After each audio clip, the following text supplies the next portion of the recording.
Assalamu alaikum, Priya Darshak. You're watching Business Talk, and my name is Sufi. And this is the program you need to watch. This show is all about business, finding out about the successful people in our community.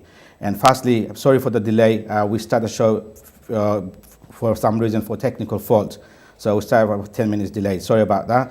And today we have a special guest in our show, and we're talking about today about banquet hall, banquet venue, and we want to know why the banquet venue is a profitable business, or is it the right way to move forward in our community? Because we have enough banquet hall and people still making getting more banquet halls doing the business. So I have two special guests who's here with me. First guest was again from Region Lake, after Region Lake Banquet Hall. Aziz Bhai from Region Lake, Managing Director. Assalamu alaikum. And we also have Shalim Bhai on this side, Shalim Bhai from Region Lake. Assalamu alaikum and welcome to Business Talk.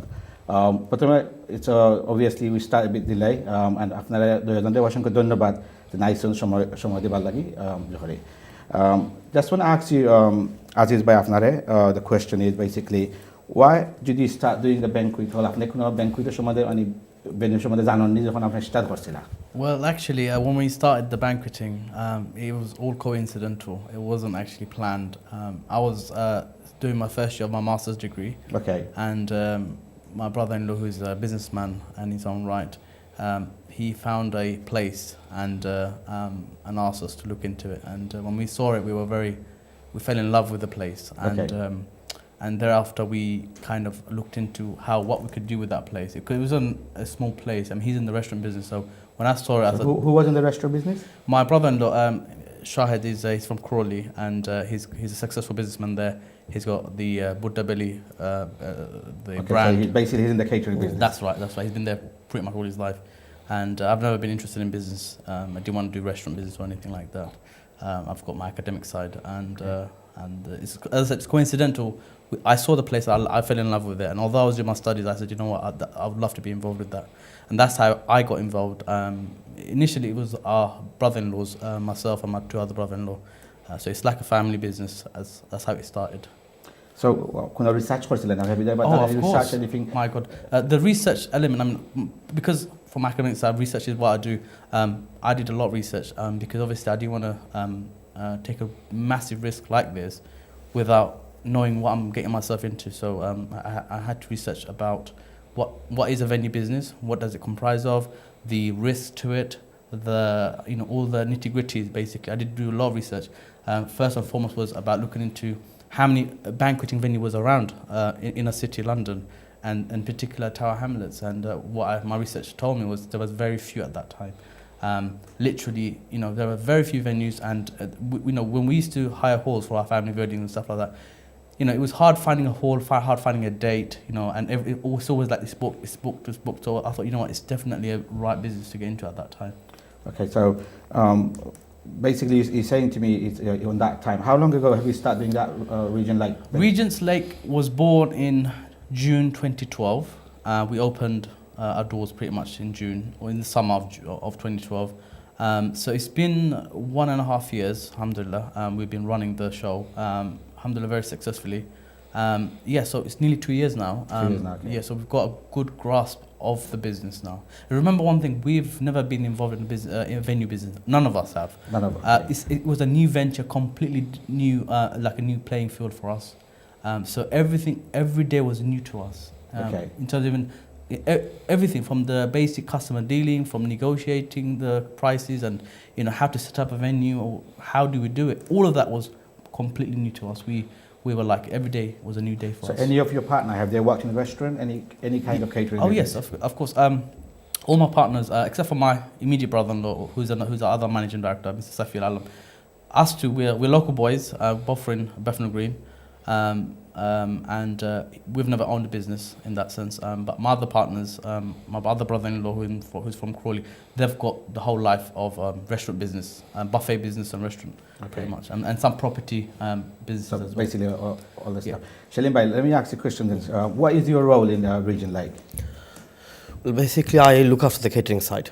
Okay. I do have quite a good long experience in catering, especially in wedding caterings. So as soon as they came into the market, obviously my friends, a couple of my friends involved with them as well. So they wanted my help. So Okay. It's actually it's very coincident. It's a the very how- interesting Yeah. story how Shilimbai got involved Okay, with us. let's And- hear it. Yeah. Right, it's very interesting. He just came back from Bangladesh, right? And the friend that knew him, in that they didn't see each other for a long time, and that friend is one of our partners. And now he was obviously looking for him because he was been in the wedding industry. He practically started the wedding catering industry, and he's been in it for the last 20 years. Okay, so Our partner was looking for him because they're friends, because we're doing a venue in London, and he wanted his help. And that day he was in Bangladesh. So by the second he landed, pretty much the next day we found him. He got in touch with him. Coincidentally, he was there, and and then he came over to see the venue, and we just basically asked him, "Can you please help us? We're setting up this new venue. We don't know nothing about business in the wedding industry. Please help us," basically. And Shilimbai said, "Okay, let me give you some time. I'll give you help." And basically, from then onward, we built a very strong relationship with Shilimbai. And now he's appointed our catering. He's in charge of the whole catering department of Regent's Lake. So who actually? So you don't cook the food basically. You just look after the site, or do you give them recipe how to? Because you're Technically, I do look after. I've been to your venue a couple of times, and or many times actually, and your food is obviously totally different than others, and you're always trying to do your best. But what was the secret of that? I mean, is that any kind of secret stuff you use, or recipe? Obviously, we have our own secret recipes. We try our best to make the best possible food. But we do have a couple of chefs here. But overall, I look into it. Okay. So all the spice and everything, whatever goes into it, I basically personally I look into it. Then everything goes in there. I mean, I So, call him yeah. the consultant, our catering consultant. He actually oversees the whole operation. And the difference between us and perhaps other catering businesses is that we are actually very innovative. We are looking into a service or a product, and we're looking how we can improve that, make it better, and give a customer a unique product to sell. Yeah, the way I see it is everyone's trying to do the same thing. How can we be different to others? And this is the thing that we are interested in. How can we be different to others, and how we can make our product to the market and get people to buy it. Yeah. So a lot of dishes that we have created, we've actually created a lot of dishes from completely new, and we're trying to sell that. And you know what? Customers are taking that on. Do you see? And do you think because you got a banquet hall venue in your own self and you do catering both, does that help? Or oh my God, it's absolutely, because let me tell you, we're probably one of the very few, I'm not going to say that the only, very few banqueting venue that has its own in-house catering company. And there's so much advantage to the consumer, the customer, because they don't now need to go to 2, 3, 4 different companies to get their wedding arrangements.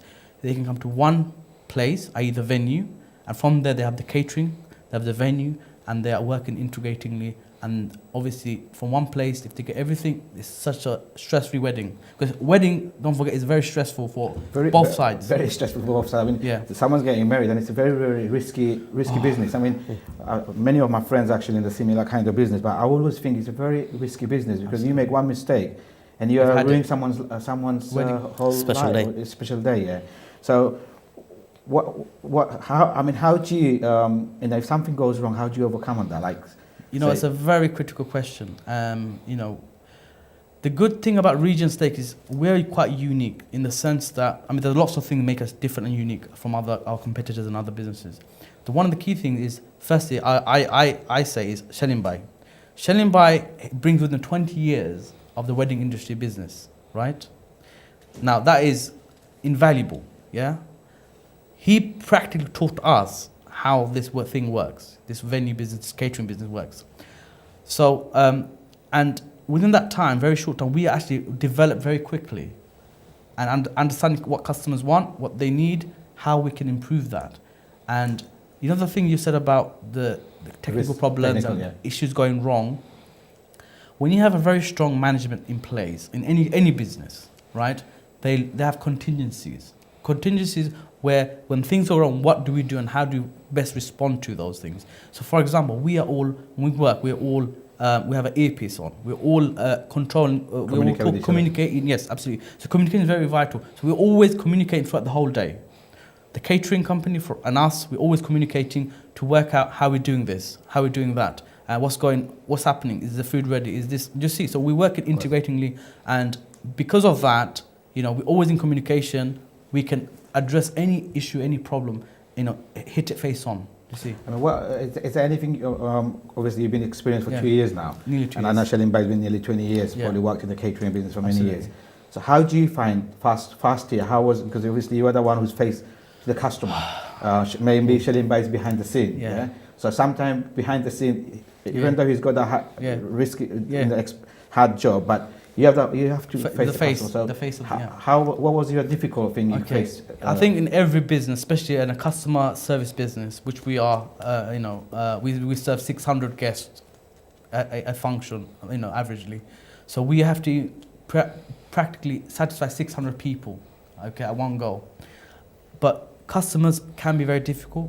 You can have very nice customers. You can have very difficult customers. You can have very, everyone's different. Customers there's differences within them as well. So you have to adjust yourself to accommodate that customer need. Yeah. So everyone has different needs, different requirements, and different attitudes or different ways of thinking. So you have to adjust yourself to basically go into their world as well, because they will want a certain thing differently, and you will say no, that doesn't make sense.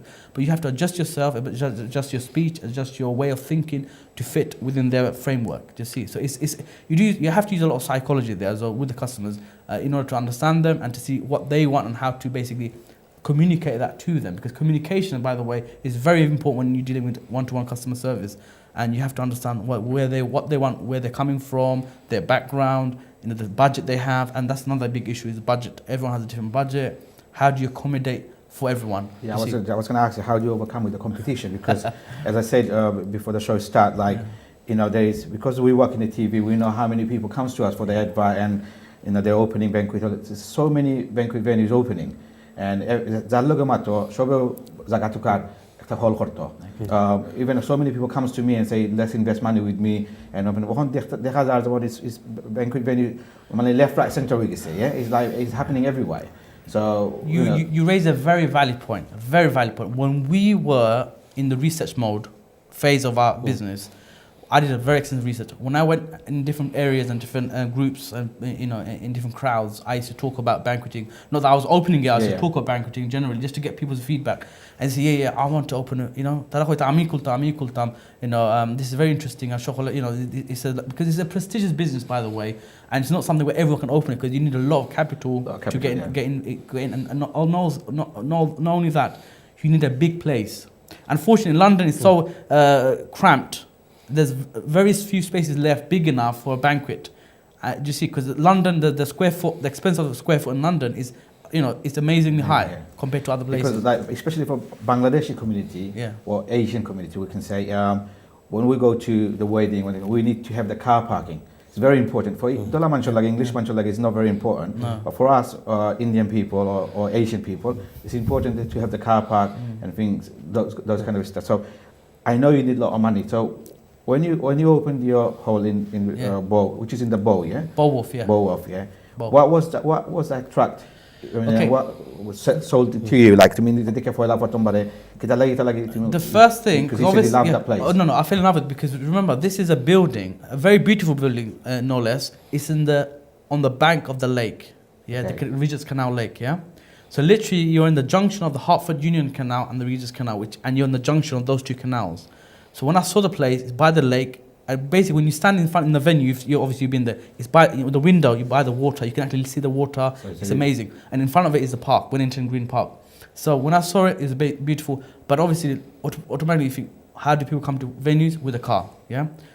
And fortunately, very fortunately, alhamdulillah, I have to say that we had a small plot of land adjacent to our venue, attached to our venue, and that accommodates for about 40 cars. That's not bad. And that in our business, that became a part of our business, basically building. So that was exclusively ours, and we don't have to share it with anyone. So that became a very plus point. And that's one thing I said when we were discussing buying, doing this business, is car park is essential for this business. And the good thing, we've got a car park, even though it's 40 is more than enough for an inner city venue, because other venues in the inner city, they have zero. Yeah, there's a fact, because as I said, the inch of land in London is very expensive. You can't find car Aziz parking. bhai, sorry to interrupt Yeah. you. We're going to take a short break. Sure. Because we start show late, so I'd like to show my That's fine, performances. that's fine. So, Darshak, stay tuned with us. We'll be back after the break, and we'll be talking to Aziz bhai and Shalim bhai about Region Lake and banquet venue Monday. After that, যদি খরতা চান কেউ কোনো question থাকে, you can always ring us on the studio and you can talk to us. So don't go away. Stay tuned. Assalamu alaikum.